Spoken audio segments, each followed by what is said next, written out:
Swimming Pool International, the Swimming Pool Podcast.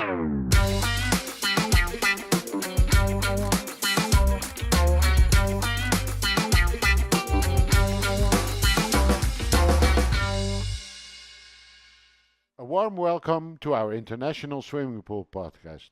In front of me sits Angela Herrmann, Export Manager at Benke Manufacturing in Germany. And in front of me sits Michael Fisser, Export Manager at Fluvo Schmalenberger from Tübingen in Germany. Today, Hi, Michael. Hi, Angela. How are you today? I'm pretty well.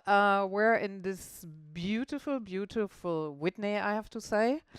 And I haven't seen, since we live in mainland Europe, so much grassland for a long time, I really have to say. Yes. I love Whitney. I've been here. I come here normally twice a year or so. It's amazing. Yes. I just recommend, if you want to have a quiet, peaceful moment, just go to Whitney. Yes.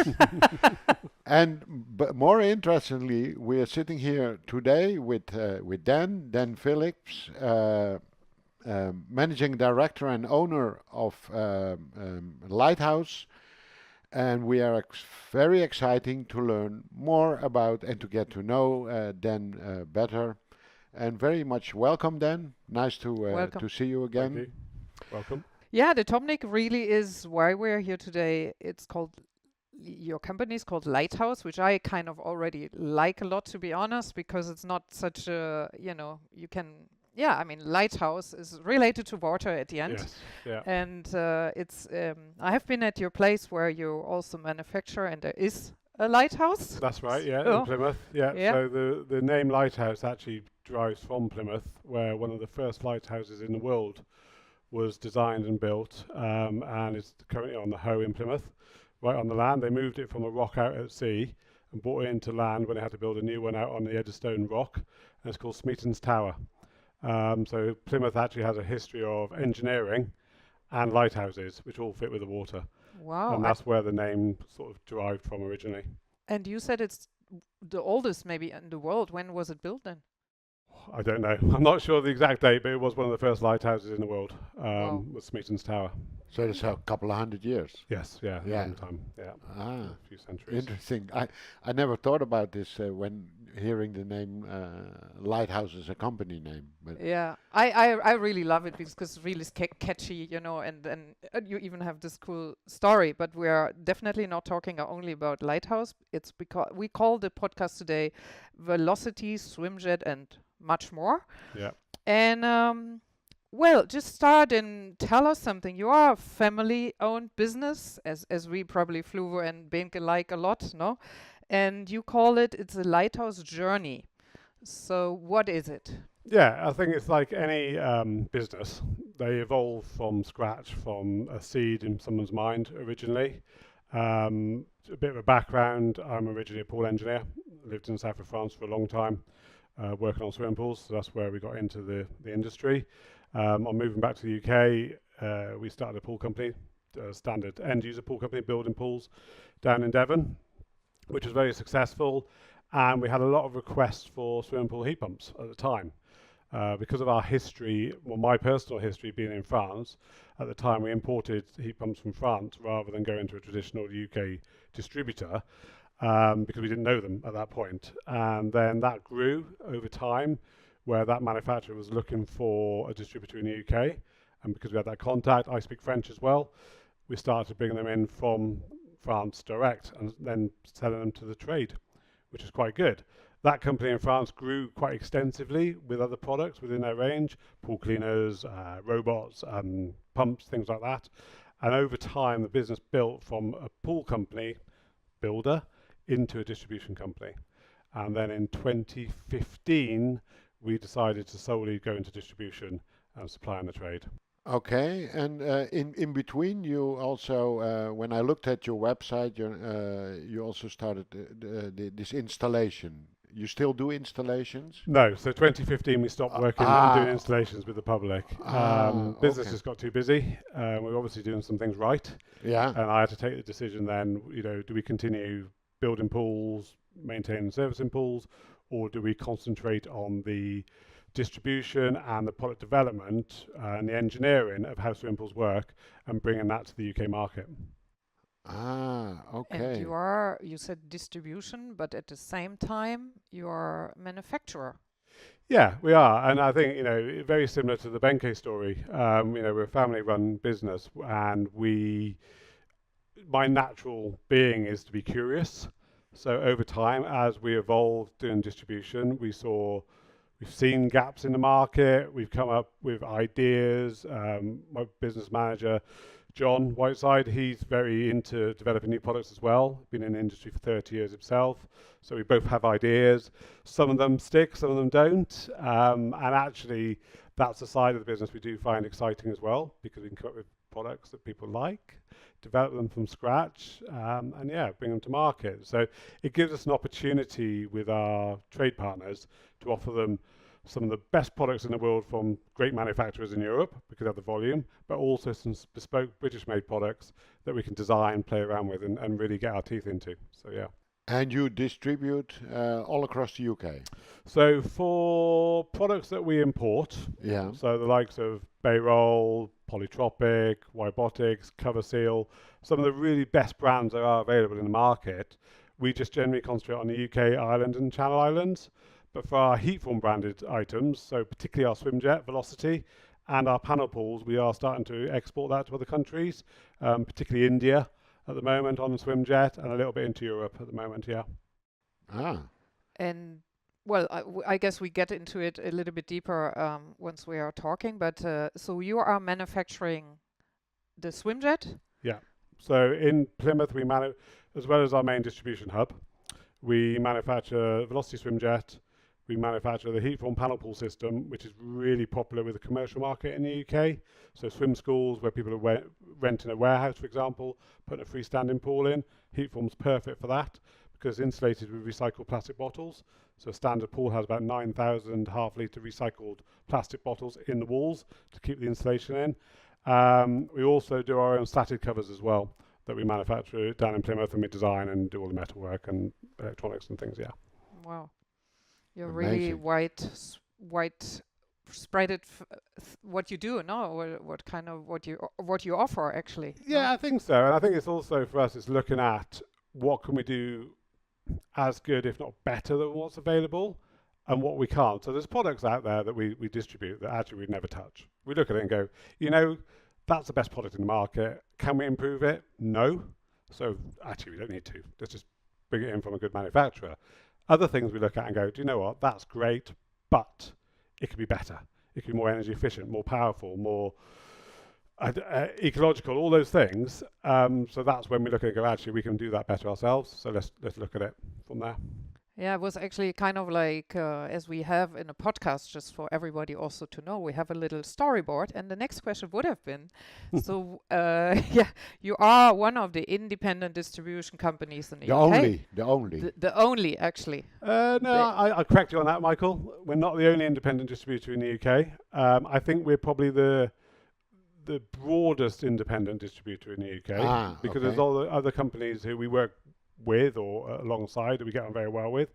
I think in this polarized world that everyone's seeing, particularly the corporate growth that's happening, UK, obviously the corporate growth is coming from Europe because of bigger markets, it's becoming even more polarized with acquisitions and things like that. So you haven't got two tiers, but you've almost got two kind of separate ethoses and viewpoints of how it works. So you've got your big corporates. We all know who they are. They're big in Europe, they're big in the UK. Yeah. Then we've also got in the UK probably 4 or 5 independent distributors who have their specialisms. The likes of, I don't mind mentioning Paramount Pools, Plastica a little bit, Fairlocks a little bit, Aquaflex who do the liners, but they've all got their specialisms that everyone knows them for. I think we're probably one of the only ones who's got a very good broad range of products that covers everything, Yeah, that was what I actually meant more. The distributors that only do liners, it's more like a dealer than a distributor. Yeah, exactly that. And you're distributing a broad package. Yeah, we pretty much do everything apart from white goods, your skimmers and your pipework. We pretty much cover every other product that's available for swimming pools, Yeah. So yeah, that was actually then the question: what makes you different and special from all the others? I think there's twofold there. One is our ability to offer a solution to pretty much every problem with a product or with knowledge, and that's by having that broad range of products, 100%. So customer can come to us, trade partners can come to us, and we can pretty much satisfy their whole order. The second thing, which I think really does set our model or us apart, is the knowledge, because of our technical knowledge. You know, we're engineers at heart, so if someone's got a problem with a pool, we actually understand swimming pools. We're not. You definitely are. We're not box shifters. You know, we're not there to take 10 boxes and sell them at a margin. We're there to 10 boxes and sell them to the right person for the right reason, for the right application, Right. so that they're looked after and satisfied. You know, my priority has always been technical knowledge and technical support, as opposed to boxes and volume. I mean, volume's great, don't get me wrong, but you know, we're in this to support our customers from a real engineering point of view as well as a product point of view. Yeah. And because of that, do you then have, or is that maybe a silly question, that pool builders that have to make something for a high-end client and don't know too much about it themselves, which I see in the pool business more and more, the lack of knowledge of pool builders, then you are the right company to go to, because you can actually even help them with design? Or is that a bit too far? No, I would say yes. I think there's a threshold where people use external designers. You know, there's quite a few companies, the consultants in the UK, who do the full designs, but we actually work quite closely with them. Okay. But yes, we do, because, like, for example, with the Bayroll controllers, Yeah. you know, the dosing systems, they do so much more than people realise. And actually, since we've got involved with it, we're educating. This is what the training centre here in Whitney's for. Is doing the education, and the amount of every single training session we do, people are like, I didn't realise it did all that. And it's actually understanding the products rather than just putting it on the wall and doing, for example, pH and chlorine. Yeah. It's a pool control system. It can do everything. So why are you buying 3 systems when you can do it all with one? And that comes just from knowledge and giving them the confidence that when they're installing it, and like you said, people are the learnings within the industry. There's a lot of young people joining the industry. Right. Because the original guys are actually retiring. And they're Exactly. Same in Europe. Yeah, it's no one's fault. It's just the nature of the evolution of time. And there are a lot of young people coming in, they don't understand the products. And our job is to go, and this is what I think the fundamental role of a distributor is, it's not to shift boxes, is to be that next level of knowledge above the pool builder, probably just one step below the manufacturer, or even as much as the manufacturer. Yes. Because at that point, you guys or the manufacturers, they employ us as distributors to know the products and to give that support to the clients. The clients are looking towards us to say, that's great, I know it does this, but I've got a problem. We can't just read out of a manual, because they've read the manual. They're phoning us because they've already gone through the manual, generally, not all of them. You hope they have, you know. And so, but if we haven't got that knowledge, then what is our point? Yeah. Yeah. No, I think you say something super interesting. And we are actually here where we are at the podcast at the moment. It's really at your training center. Yeah. And I must say it's very impressive. Yeah, so we built this November, I would like to think back November 23, I think, or maybe 22, I can't remember. Yeah. 3 or 4 years ago, with that mindset that actually we were originally going around the country. We had what we called the burger van. So going back 6-7 years, we actually bought literally a food truck trailer, and we kitted out as a swimming pool equipment. And there was a full working pool within it, everything on display. And what we would do, myself and John, we'd take it in turns. We'd drive around the country to pool companies. We'd pull up, we'd open it up, we'd get the coffee machine on, get the croissants out and things like that, and show them all the equipment working in this essentially food truck.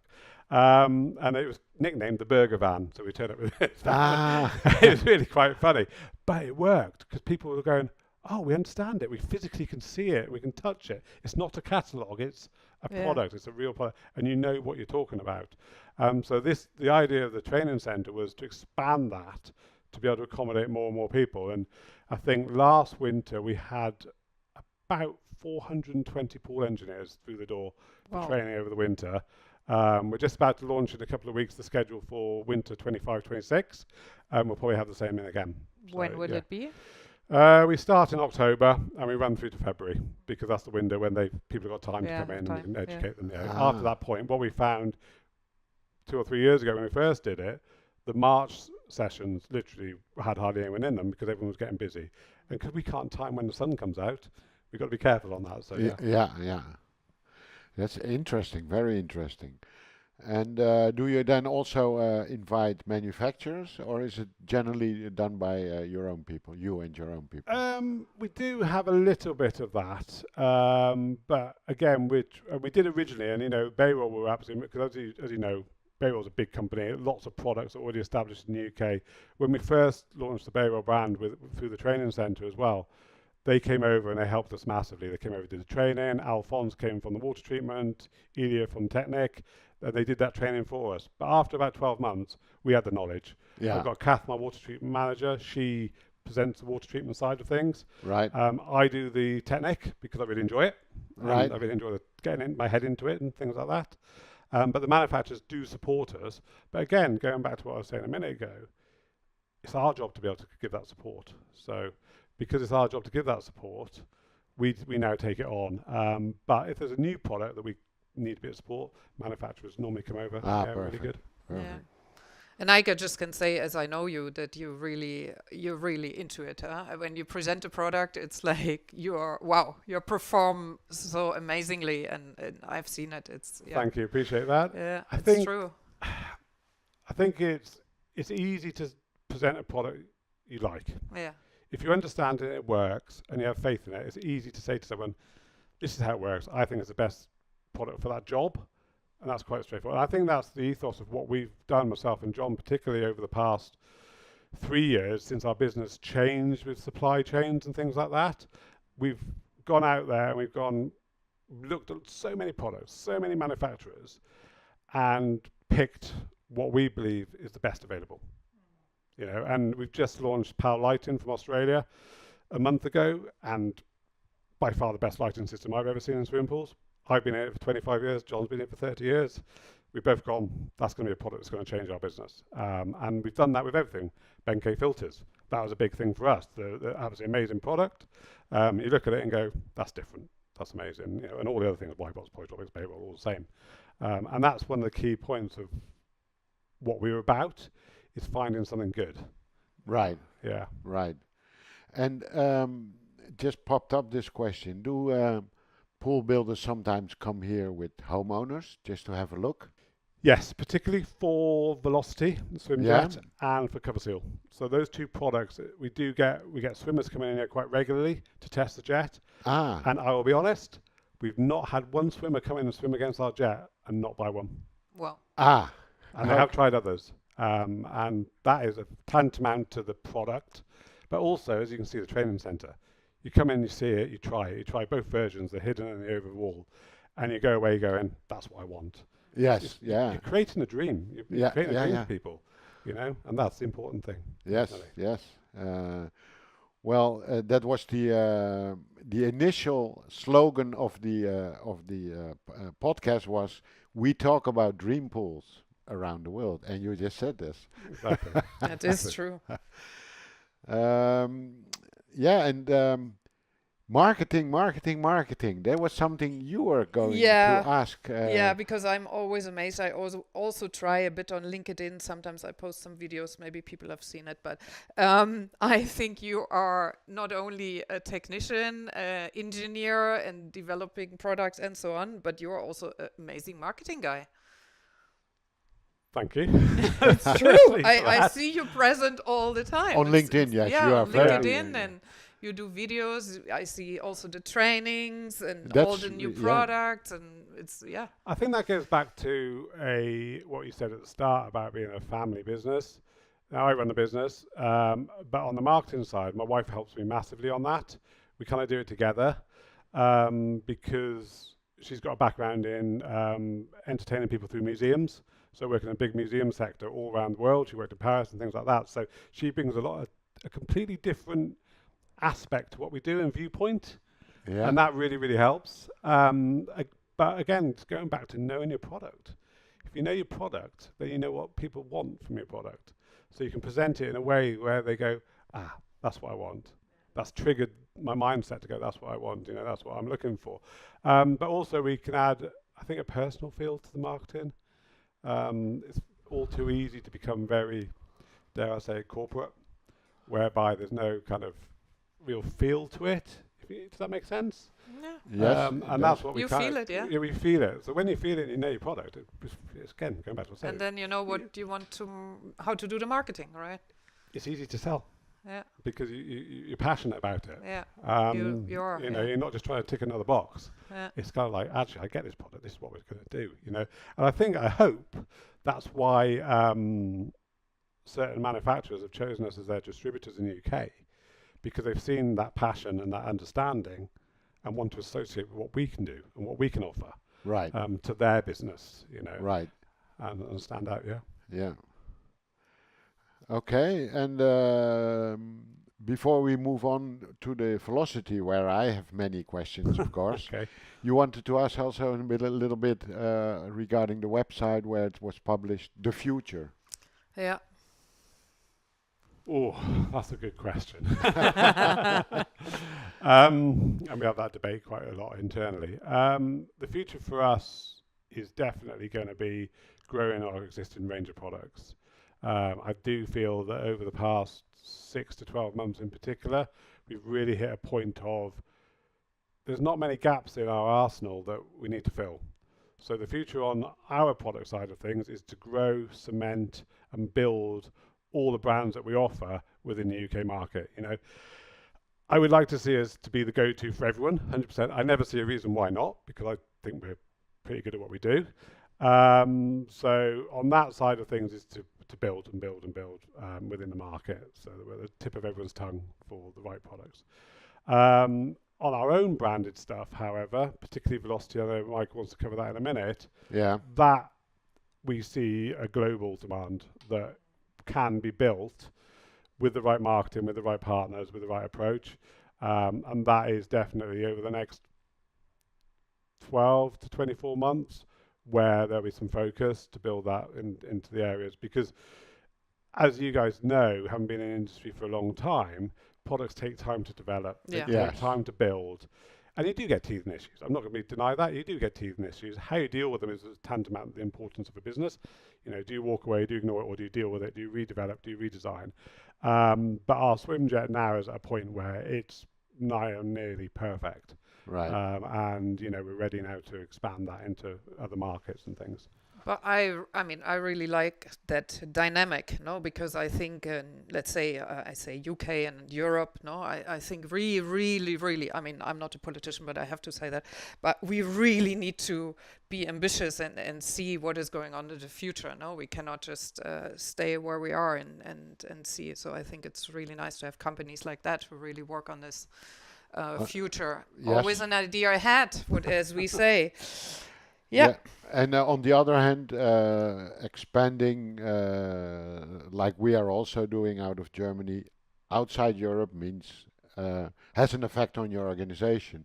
Shipping, export documents, unless you outsource that. Yeah, and it is difficult, particularly as a small business, because you have a million hats that you put on every morning. Yes. And you've got to choose which one you're going to use. Yes. That's the biggest challenge. And the biggest challenge for us is going to be with the future is expanding the way we work, our customer base, our business, without diluting and affecting the core ethos of the business and how we support our customers. That's my job. That's the difficulty of my job, is to make sure that actually, whether we're supplying 100 pool builders or 500 pool builders, they all get the same service. Yeah. And I think that's the challenge that every business worldwide has. And there's transitions of that. And as you get bigger, to try and keep that feel and that approach and that service is a challenge, but it's doable. It really is doable with the right, you look at the likes of Apple. Yeah. No one complains about Apple's service. Yeah. No one complains about Apple's products. Some people complain about the profits they make and all those kind of things, but when you walk into an Apple store, your phone's broken, they give you a new one. They repair it. All those things happen. Yes. So it is possible to do that. I would like to think in the pool industry, some people do it really well, some people are struggling with that, and our job is to do it well, basically. Yeah, yeah. Sounds good. Well, and of course, me as part of Fluvo, I'm very interested in all technologies concerning countercurrent units. And as we don't bite each other, it's a complete different system. Yeah. The one with the standard centrifugal pump compared to the hydraulic system you have. And I'm very much interested. How was it born? Okay, so it was interesting. So we developed the heat form panel pool system. I think. Yeah, sorry to interrupt you. So velocity is it like a model of the heat form system, or? So heat form's the overarching brand that we've developed. That's kind of like your Lighthouse own label, should we say? Ah, okay. And there are some other things coming into that over the next 6 months. Right. So we developed that originally. So it was originally developed for a pool panel system, right, which is, like I said earlier, insulated with recycled plastic bottles, with a pool lining in it. Really popular in the UK, particularly in the commercial market. It can grow elsewhere. We just got to work on that, but it's something that we've designed, we manufacture, and that's our brand. So we started doing that in about 2019 kind of time, myself and John. John was probably a bit the driving force on the panel pool system due to his previous experience working for other companies like Riviera Pool in Germany and things like that, so he had a lot of knowledge.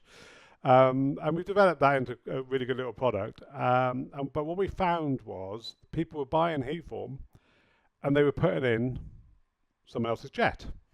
So they're buying small pools, particularly just as COVID started to hit, and everyone wanted small pools, exercise pools, swim jets, all become really popular.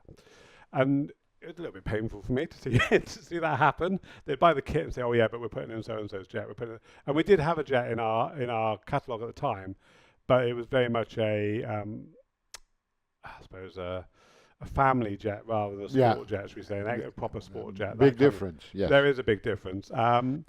And just by our nature, we were looking at the market, looking at what was available, and looked at certain things in the market and thought, we could do this, or actually we could have a look at this and see if it's possible. And we looked at lots of different models and came up with some ideas, which we got patents on and things like that to develop velocity.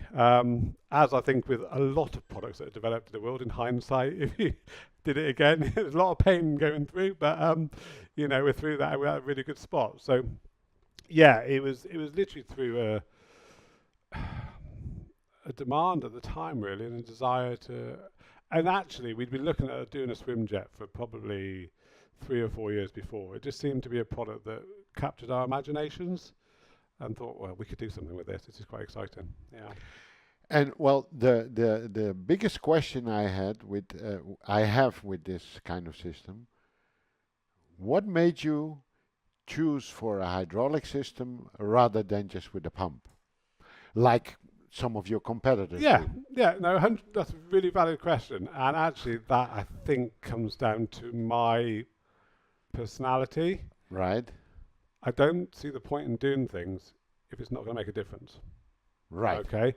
So I was looking at it and going, well, if we're going to do a jet, it's got to be the best swim experience, the most powerful, the biggest, the best, the fastest, should we say? Right. Because all you do if you don't do that, you just blend in with the noise of everyone else. So yes, and in my opinion, and I think in most swimmers' opinions, the hydraulic, because you can create such a large flow. Yeah. It's 60 centimeters by 60 centimeters block of water. Yeah. From a professional swimmer's point of view, it's the best swim experience for technique, for learning techniques and things like that. Having a block of flow rather than a jet or a very narrow swim flow. So that's really to get the level of power and volume you need. If you wanted to do it on low voltage electricity, 24 volts, you need a motor the size of the swimming pool to make that actually happen, with the torque and with the flow. So hydraulic really was the only route we could go down. Also, the engineering for low voltage electric motors is very specialist. Yes. And actually probably a little bit more cost effective to develop a hydraulic jet as opposed to A electric one. And you have two versions. We can see also here in the training center, you have one, which is put on in the pool, which sticks out, and then the inbuilt version. Exactly, and that's, again, going back to seeing a problem and looking at a solution. So the feedback we were getting quite early days was people like buying certain jets because they're hidden away, because they can't see them in the pool. Yeah. So we said, okay, well, let's see if we can make a development that works hidden, and it actually is probably about 50% of the Velocity sales are the hidden version. Very popular. Again, that's evolved in design, so now it's very much off the shelf, very easy to build, very easy to stick and install in any pool, and it is a very popular system that we do sell. And I think the furthest that hidden system's gone is Slovakia, and actually we had a customer from Slovakia who, I think it's Slovakia or Slovenia, I'm not sure, apologies on that one. They actually flew over specifically to Whitney, to the training centre, to test the jet.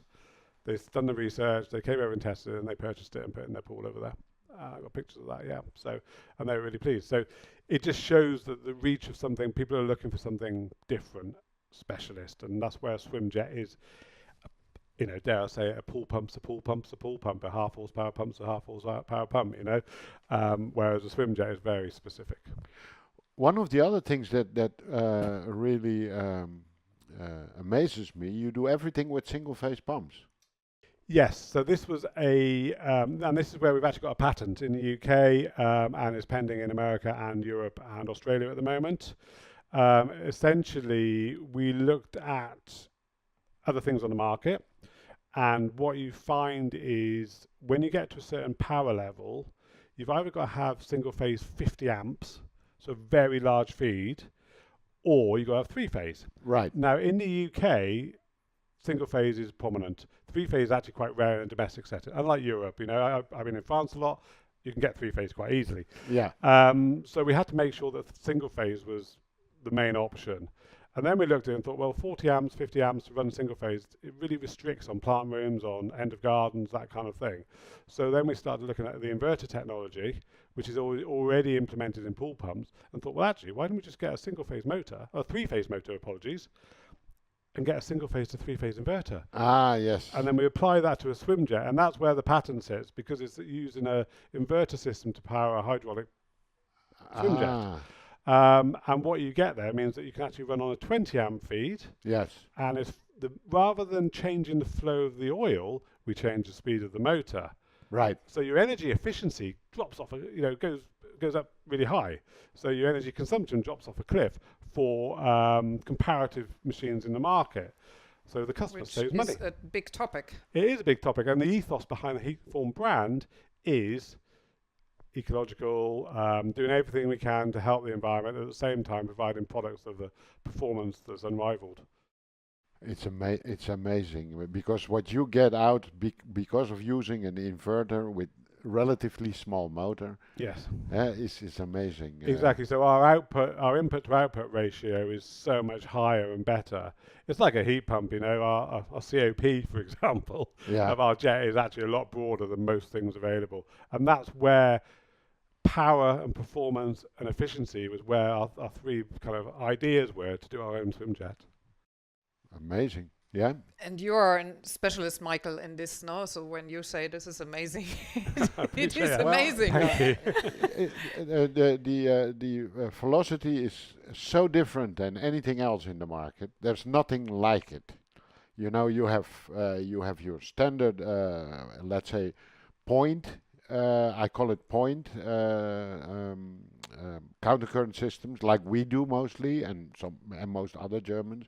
Then you have your turbines, and then you have this system, which is really different than the rest. And there are definitely many advantages of this system. I think going back to what Angela was saying about particularly us as Europeans, and we're still Europeans. I'm still European, 100%. We've got to develop, and we've got to look at things and go, well, actually, does it work? What's good? What's not so good on a product or in the market?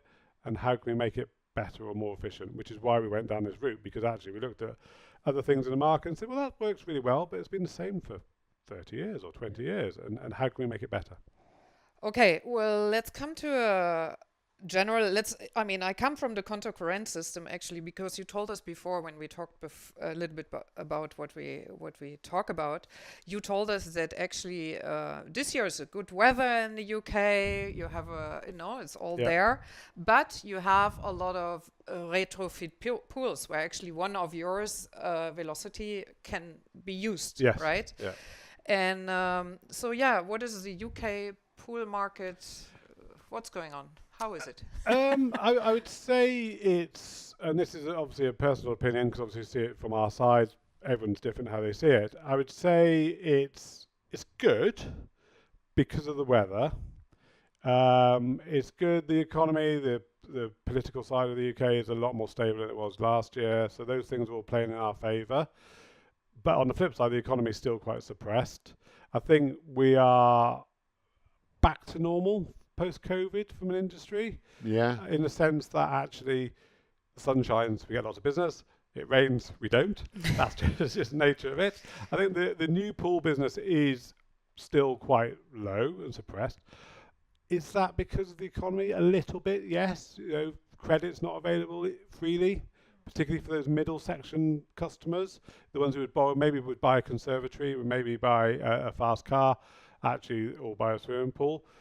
But I think there's still also a little bit of a hangover from when people put new pools in COVID.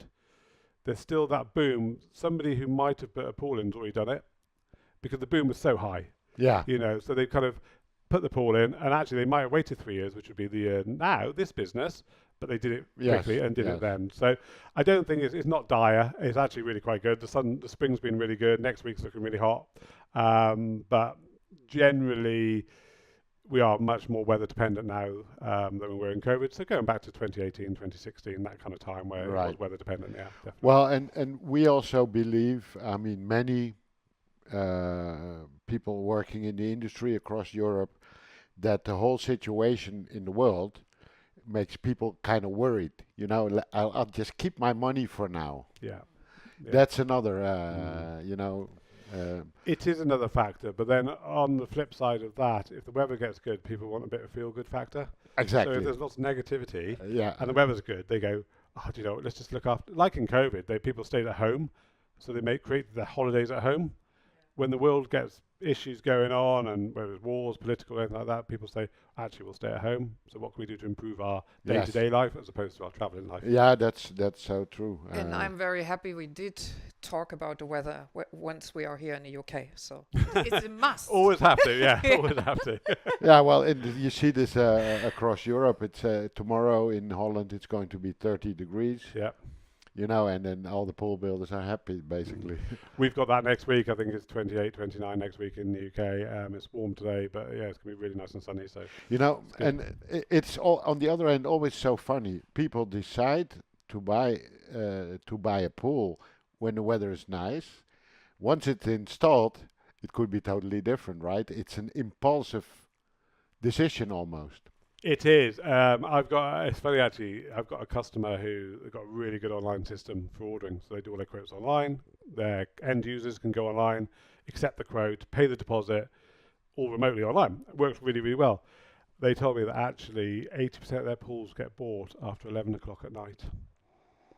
So people are sat with a glass of wine, relaxing. Oh, really? And they said the amount of deposits that are paid after 11 o'clock at night is amazing.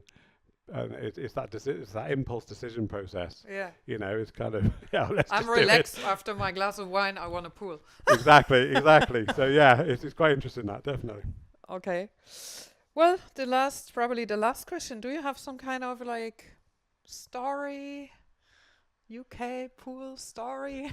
Well, the thing with the burger fan, I thought was quite a story, but I think that's probably our best story going around the burger van.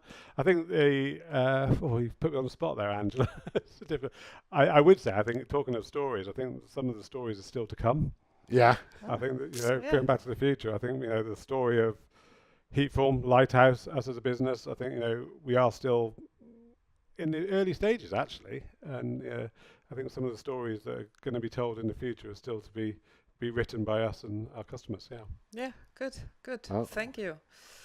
Well, thank you very much for your time and a very Well, thank you. interesting story of the first of all how the company name Lighthouse started. I Yeah. didn't have a clue, and how the company grows. It's really fascinating. And so, Angela, what did you learn today? I learned actually a lot. I mean, first of all, a lot of respect for this self-made man who is so capable of a lot of things. It's always very inspiring, those Yes, people, I yeah, have to Thank you. say. Thank Yeah, you. no, it's just really, this is something I always, also for young people, no? Don't just sit, just do it. And yeah, you have developed, I learned a lot about the concurrent system Good. and that you need a block flow, actually, that this is the Yeah. ideal thing. Marketing. And what else did I learn? I learned about the training, that you actually, that training is very important. And, Yes, definitely. and also, I think for other companies, even though you grow, never leave a customer behind. You still do the service in the same way as you did before. We talked about the future, which I think is a big topic. As an old European Germany guy, I think we really need to focus on the future. And that's already a lot, isn't it? Yes, well, I have very little to add to that, but I would definitely say the concept of educating pool builders is essential in this nowadays. It was in the past as well, but you had many older, knowledgeable people, and now they're all disappearing, almost like Yeah. in the whole of Europe. And it is a massive problem for manufacturers because the manufacturers have to support this as well. Definitely. And so you need better. The better you educate, the easier you will have it. That's what I've learned. So you can write us with any comments or questions at mail@swimmingpool-podcast.com. Yes, and today, because we are expert managers and we are very international as we travel almost around the world all the time, so we add languages actually. So I'm saying goodbye, Danke, gracias, merci, 谢谢, dankjewel, spasiba, shukran. terima kasih. Why terima kasih? Come on. I'm quarter Indonesian. I lived in Indonesia from my 7th to my 11th, so I speak the language, and terima kasih means thank you. Thank you. Thank Bye you. bye. Swimming Pool International, the Swimming Pool Podcast.